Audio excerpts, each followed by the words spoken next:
बुध के दिन की महिमा न्यारी, हरती है संकट, देती सब सुख भारी। व्रत कथा सुनने श्रद्धा से जो नर नारी, उनके जीवन नैया हो जाए उजियारी। आप सभी को बुध देव की पावन व्रत कथा में हार्दिक स्वागत है। यह कथा जीवन में सुख, समृद्धि और बुद्धि की संचार कराती है। श्रद्धा और विश्वास के साथ कथा का श्रवण करने से बुध देवता का आशीर्वाद भी प्राप्त होता है। तो आइए आज के इस दिव्य कथा का श्रवण आरंभ करते हैं। बहुत समय पहले की बात है कि एक साहूकार का नया नया विवाह हुआ था। उसकी पत्नी अपने मायके गई हुई थी। नए नए विवाह था, नई नई उमंग थी। साहूकार का परिवार भी कुछ खास बड़ा नहीं था। जो भी रिश्तेदार थे उनके घर बहुत दूर थे। अब साहूकार को अकेलापन खाया जा रहा था। उसे रहा नहीं गया और वह जा पहुंचा अपनी ससुराल। ससुराल में उसकी खूब आवभगत हुई। अगले दिन ही साहूकार ने कह दिया कि विदाई की तैयारी कर लीजिए, हमें निकलना है। अब संयोगवश वह दिन था बुधवार का। सास ससुर ने अपने दामाद को समझाने का प्रयास किया कि बेटा, आज बुधवार का दिन है, इस दिन बेटी की विदाई नहीं करने का रिवाज है। बेटी की विदाई तो क्या, किसी भी शुभ कार्य के लिए यात्रा पर जाना बुधवार के दिन शुभ नहीं माना जाता है। लेकिन साहूकार नहीं माना और कहा, मैं इन बातों को नहीं मानता, आप हमें जाने का आशीर्वाद दीजिए। अब अपने दामाद के आगे सास ससुर की भला कहाँ चलने वाली थी। मन में सोचकर तैयारी करनी पड़ी। बेटी की विदाई कर दी गई। आगे चलते चलते रास्ते में साहूकार की पत्नी को जोर से प्यास लगी। साहूकार जैसे ही पानी लेने के लिए गया और जब पानी लेकर वापस लौटा तो देखा, हैरान रह गया। उसने देखा कि उसकी ही हमशक्ल कोई व्यक्ति गाड़ी में पत्नी के बगल में बैठा हुआ है। उसकी पत्नी भी एक शकल के दो व्यक्तियों के सामने देखकर परेशान हो गई। परेशानी में पड़ गई कि उसका पति कौन सा है। जैसे ही साहूकार ने पत्नी के पास बैठे व्यक्ति से पूछा कि वह कौन है, तो टपाक से उसने जवाब दिया कि भैया, मैं तो उस नगर के साहूकार हूँ और अपनी पत्नी को लेकर जा रहा हूँ। तुम बताओ, तुम कौन हो और मेरी पत्नी पर तुम अपना अधिकार क्यों जमा रहे हो। ऐसी बहस करते करते दोनों में विवाद बढ़ गया। विवाद को देखते हुए राज्य के सिपाही वहां पहुंच गए और साहूकार को पकड़ लिया। अब सिपाही भी चक्कर में पड़ गए कि दोनों की शकल सूरत तो एक समान है। उन्होंने साहूकार की पत्नी से पूछा कि बताओ, इनमें से तुम्हारा पति कौन सा है।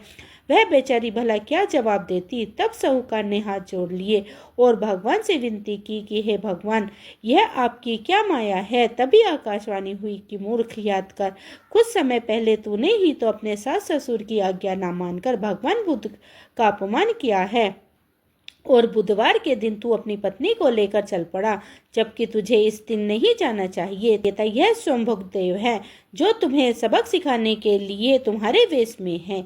तब साहूकार ने सच्चे मन से क्षमा मांगी और भविष्य में कभी ऐसा न करने का वचन भी दिया और बुधवार के नियम पूर्वक व्रत पालन करने का संकल्प लिया। तब जाकर साहूकार के रूप में प्रकट हुए बुध देवता अंतर्ध्यान हो गए और साहूकार अपनी पत्नी को लेकर घर जा सका। इस घटना के बाद साहूकार और उसकी पत्नी दोनों नियमित रूप से बुधवार के व्रत का पालन करने लगी। मान्यता है कि जो भी व्यक्ति इस कथा को कहता या सुनता या पढ़ता है, उसे बुधवार के दिन यात्रा करने पर कोई भी दोष नहीं लगता और समस्त सुखों की प्राप्ति होती है। बुध ग्रह की शांति और सर्व सुख इच्छुक स्त्री पुरुष बुधवार के दिन इस व्रत को कर सकते हैं। ज्ञान, बुद्धि, कार्य, व्यापार आदि में उन्नति के लिए भी बुधवार के व्रत का बहुत ही शुभ और फलदायी माना जाता है। आज के दिन बुध देवता के साथ साथ भगवान गणेश की भी पूजा का विधान है। यही थी बुधवार व्रत की कथा। अब सुनिए गणेश भगवान की कहानी, क्योंकि गणेश भगवान की कहानी के बिना हर व्रत कथा अधूरी होती है। एक बार गणेश भगवान एक छोटी सी बालक का रूप धारण करके चिमटी में चावल और चमचे में दूध लेकर धरती लोक पर आए और वह आने पर एक गांव में गए जहां वह हर किसी से कह रहे थे कि कोई मेरी खीर बना दो, कोई मेरी खीर बना दो। एक बुढ़िया माई बैठी हुई थी। उन्होंने कहा, ला मैं बना दूं। अब वह छोटा सा बर्तन चूल्हे पर चढ़ाने लगी। तब गणेश जी ने कहा, दादी माँ, छोटी सी भगोनी मत चढ़ाओ, उसके घर में जो भी सबसे बड़ा बर्तन हो वही चढ़ा दो। बूढ़ी माई ने बालक का मन रखने के लिए वही किया। वह घर के भीतर गई और घर का सबसे बड़ा भगोना लाकर चूल्हे पर चढ़ा दिया। वह देखती रह गई कि उसमें जो थोड़े से चावल उस बड़े बर्तन में उन्होंने डाले थे वह तो पूरा का पूरा भर गया। अब गणेश जी ने कहा, दादी माँ मैं नहा कर आता हूँ, तब तक खीर तैयार हो जाएगी। खीर तैयार हो गई तो बूढ़ी माई के पोते पोती खीर खाने के लिए रोने लगे। बूढ़ी माई जब भी कुछ बनाती तो बिना गणेश भगवान को भोग लगाए कुछ भी नहीं खाती, ना किसी को और न ही किसी को खाने को देती थी। तब उन्होंने मन ही मन कहा, गणेशी तेरे भोग लगे। ऐसा कहकर उन्होंने चूल्हे में थोड़ी सी खीर डाली और कटोरा भरकर खीर बच्चों को दे दी। बूढ़ी माई की पड़ोसन ऊपर से देख रही थी तो बूढ़ी माई ने सोचा कि यह तो उस बालक से चुगली कर देगी, तो एक कटोरा भरकर उसने उस पड़ोसन को भी पकड़ा दी। बूढ़ी माई की बहू ने चुपके से एक कटोरा खीर खाया और कटोरा चक्की के नीचे छुपा दिया। अभी तो गणेश जी नहीं आए थे। बूढ़ी माई को भी भूख लग रही थी तो उन्होंने भी एक कटोरा खीर का भरकर किवाड़ के पीछे बैठकर एक बार फिर कहा, गणेश जी आपको भूख लगे। ऐसा कहकर भोजन करना शुरू कर दिया और खीर भी खा ली। तब तक गणेश जी आ गए तो बूढ़ी माई ने कहा, अरे गणेशा खीर खा ले, मैं तो तेरी ही राह देख रही थी। गणेश जी ने कहा, दादी माँ मैंने तो पहले ही खीर खा ली है। बूढ़ी माई ने कहा, खीर खा ली? अरे कब खाई? तू तो यहाँ था ही नहीं, अभी नहीं। गणेश जी ने कहा, जब तुम्हारे पोते पोती ने खीर खाई तब खाई थी, जब तुम्हारी पड़ोसन ने खाई तब खाई, और जब तुम्हारी बहू ने खाई तब भी मैंने खाई। अब तुमने खाई तो मेरा तो पूरा पेट ही भर गया। बूढ़ी माई ने कहा, बेटा और सारी बात तो सच है, पर बहू बेचारी का नाम मत लो, वह तो सुबह से काम में लगी हुई है, फिर भला उसने खीर कब खाई?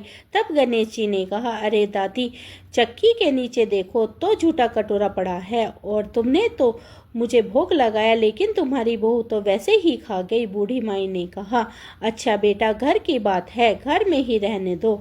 अब बताओ तो जरा यह बची हुई खीर का मैं क्या करूं? तो गणेश जी ने कहा, नगरी जिमा दो। पूरी तो बूढ़ी दादी ने पूरी नगरी जिमा दी, फिर भी खीर का बर्तन पूरा भरा ही रहा था। जब यह बात राजा को पता चली तो बूढ़ी दादी को बुलाया और पूछा, क्यों री बुढ़िया, ऐसे बर्तन तेरे घर पर अच्छा लगे या हमारे घर पर? सो बूढ़ी दादी ने कहा, राजा जी आप ले लो। राजा ने खीर का बर्तन महल में मंगवा लिया और लाते ही जब उसमें से खीर मांगी तो खीर की जगह पर कीड़े मकोड़े बिच्छू कंछल हो गए और उसमें से दुर्गंध आने लगी। यह देखकर राजा ने बुढ़िया से कहा, अरे बूढ़ी दादी अपना यह बर्तन वापस ले जाओ, हमने तुम्हारा बर्तन तुम्हें वापस कर दिया। तब बूढ़ी माई ने कहा, महाराज अगर आप देते तो पहले ही कभी देते, यह बर्तन तो मुझे मेरे गणेश जी ने दिया है। ऐसा कहकर बूढ़ी माई ने वह बर्तन वापस ले लिया और औरों के हाथों में लेते ही वह बर्तन दुर्गंध से दूर हो गई, सुगंधी आने लगी। घर आकर बूढ़ी दादी ने गणेश जी से कहा, अब बताओ बची हुई खीर का क्या करें? तब गणेश जी ने कहा, करना क्या है? बूढ़ी दादी झोपड़ी के कोने में गड्ढा खोदकर गड्ढे में गाड़ दो, उसी जगह सुबह उठकर वापस खोदोगी तो धन के 2 मटके मिलेंगे। ऐसा कहने के बाद गणेश जी भगवान वहीं अंतर ध्यान हो गए। जाते समय बूढ़ी झोपड़ी में लात मारते हुए गए तो झोपड़ी की जगह वहाँ महल हो गया। सुबह बहू ने फावड़ा लेकर पूरा घर खोद दिया तो कुछ भी नहीं मिला। तब बहू ने कहा, सासू जी थारो गणेश तो झूठो है। सासू ने कहा, बहू मारो गणेश झूठो नहीं है, ला मैं देखूं। ऐसा कहकर वह सुई लेकर खोजने लगी। जब वह सुई से खोद रही तो टन टन करते दो धन के मटके निकल आए। अपनी बहुरानी बोली, सासू जी गणेश जी तो सच्चो ही है। सास ने कहा, अरे बहुरानी गणेश जी तो भगवान भावनाओं के भूखे हैं। हे गणेश जी भगवान जैसे आपने बूढ़ी दादी को दिया वैसे सबको देना। विनायक जी की कहानी कहने वाले, हुंकार भरने वाले और आसपास के सुनने वाले सबको देना। गणपति महाराज की जय। ये थी आज की वीडियो। उम्मीद करती हूँ आज की वीडियो आपको पसंद आई होगी। वीडियो को लाइक करें, परिवार और भक्तजनों में शेयर करें। मिलती हूँ मैं आपसे बृहस्पतिवार की कथा के साथ।